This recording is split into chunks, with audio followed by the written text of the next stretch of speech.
Dee's back, but this time on our homestead.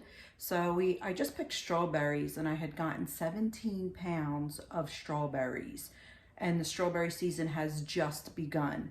So what we're going to do, make jam. I have my strawberries here in my sink. As you can see, they're down this far, so you could get a gauge of how deep it is. I washed my sink first, and then I'm soaking my strawberries in here, and then I'll rinse them off. I don't have a strainer big enough. I also do have this bag of strawberries that I had froze from last year's harvest, actually, and I've been waiting to add it to this year's so that we can make jam. So let's get started. Okay, first thing we're going to do is hull and cut our strawberries. I'm going to wear gloves, otherwise you're going to have red hands, fingernails, everything.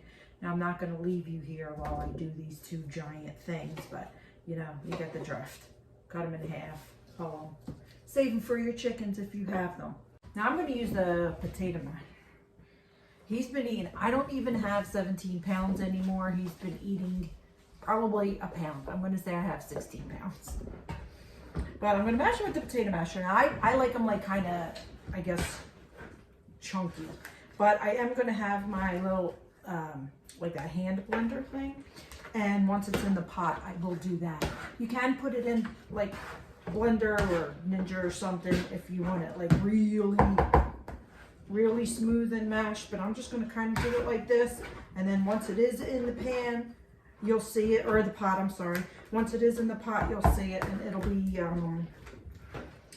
blended a little bit more. I'm going to show you kind of what it looks like, but I'm going to mash it first because we're going to take 4 cups of the mashed, then we're going to put it together that way. So the recipe that I have is for the 4 cups. So instead of trying to do the math, and I'm just going to do it in order. Like 4 cups, 2/3 of water, and I think it's, let me look at my little list, 3 tablespoons of the pectin. And I'm going to use the sugar-free, no sugar, low sugar pectin. And with that, I am not going to add any sugar. You can add sugar, you can add a sugar substitute, and you can add honey or something like that if you would want it, or like a syrup. Some people use the chia seeds just to give it that texture without using any of the pectin or sugar. But we're not doing anything because these are sweet enough, so I don't feel like I need any of it. So I am going to use the blender to do a little bit more. This is giving me a workout, but you can see I still have to do this other bowl here, but you can see how, ooh, I'm going to wind up dumping it all over. Hold on. So you can see how it is pretty chunky. I am going to make it less chunky, but I'm going to use the other thing for that. I'm just going to hang, and I have a lot in here too, so it is a little hard to mush it when you have a lot. I should have done a little and a little, but then I have nowhere else to put my strawberries. Okay, I have my 4 cups of mash, 2/3 cup of water, or if you guys remember, I had that bag of strawberries, and when I defrosted, that was in the freezer, and when I defrosted it, it had made its own juice, so I kind of put it in here, and that's what I'm using. But if you don't have strawberry juice around, you could use your, just use water. And then the 3 tablespoons, and we're gonna just add that slowly in. I actually, I'm gonna put it in now and mix it, but I have a couple more cups to do. So what I'm going to do is I'm going to do all of my cups, all of my water, and all of my pectin, and then we're going to add the pectin in slowly, and we're going to stir it in as it's heating. But I still have more to do. I won't let you guys sit around for that, but I will tell you exactly how many cups that I do put in there. Okay, so I wound up having 36 cups. So I did this 9 times with the measurements that you see on the screen right now. So what I did is I am using this, and this is just one of them hand blenders, just to blend it up a little bit more, just to show you the consistency. Like you can see it still has some chunks in it. You'll see it right there. So it still has some chunks in it, but not like giant pieces, but they're in there. So that's how I'm going to do mine. You can blend it a little bit more if you want. We're gonna let this cook till it's like a rolling boil. And when you stir it, it does not go down. Okay, we'll come back. I'll let you know how long that takes. Okay, since I had so much, it's been about an hour. But let me show you. So you see how it's boiling like that? And when you stir it, it doesn't go away.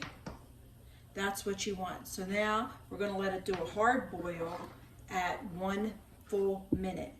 All this foam, you're gonna skim off the top and put away. Okay, so we'll do that and then we'll start canning in 1 minute. Now, while this was cooking, I do have my jars in my, it's a water bath canner, so I have my jars in my water bath canner so they can be getting hot. I have that on because I want to put the hot jam inside the hot jars. All right, we are done boiling. Now you are going to want to stir it constantly also while it is boiling and when it is cooking. And you're going to fill your jars and leave your head space. You'll see it looks watery. Ow, these jars are hot. Maybe I'm not going to lift them. You'll see it is watery, but it is supposed to set. That's what the pectin does after it is cooked and canned. And then you're going to stick it in your water bath canner for 10 minutes. And you'll do that while it is boiling. That's when you start your time. So once your water is boiled in your canner with these in it, your time starts, and it's 10 minutes. You're going to leave your room around the rim. I don't even know how many jars this is going to make.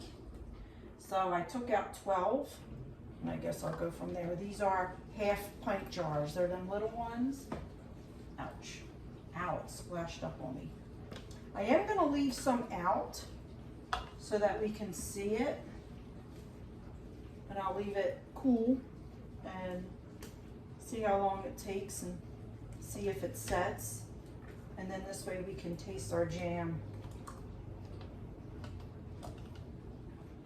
But some people do a spoon, something about a spoon trick. I'll have to look it up, but it was like something with a spoon and a saucer, and if it's, and you freeze it, and then you put the spoon on, and if it rolls off, it's, that means it's set or something like that. I forget what it was, but I'm just going to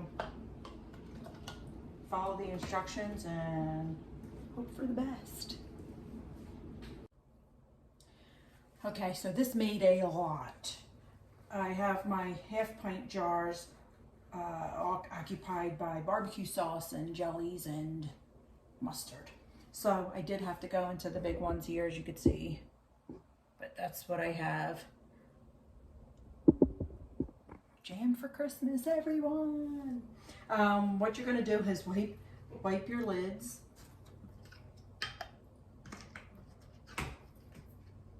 Put these on and seal them hand tight, and then we can put them in our canner. Now I do have 2 canners. This is my bigger one, but I started boiling the water for this, so I think I'm just going to do it in 2 batches instead of trying to do it in 2 separate canners.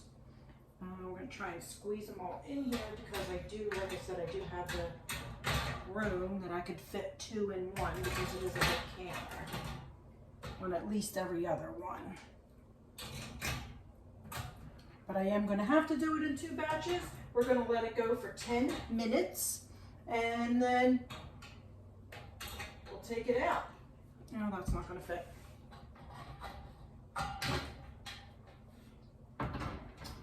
Here we go. So there you have it. We have 23 jars of jam. So you could use it on like toast, crackers, ice cream, pancakes, oatmeal, over cakes, things like that. And I did leave one. I don't know if you could see it. So it's going to take like 24 or 48 hours for everything to set, and it'll thicken as it cools. But like to stick your finger in it, if you could see, it's like, see how it's like stuck to my finger. So I feel like it'll solidify really well and make a good jam. Let me taste that. It's good. It's not as sweet as the strawberries are when you first eat the strawberries. It's really not sweet at all, but it does have a good strawberry, like a strawberry sweetness to it without being sweet. So if you do like sugary sweet, you are going to want to add sugar to this. I think it's good just the way it is. I like it not sweet. So depending on your taste buds, I guess, you'll have to test it out and see. If you are not sure, just use a little bit of sugar. Just don't use a whole lot like it calls for. Like maybe, you know, start with like 1 cup for that 4 cups of strawberries. Now, of course, you know, I made a whole lot. So I could have probably used a cup of sugar and it divided between all of it. Wouldn't have been bad, but I'm trying to do 0 sugar. So I like it for 0 sugar. Maybe if you see me, I'll let you taste some. All right, see you on the next adventure. Thanks for joining me.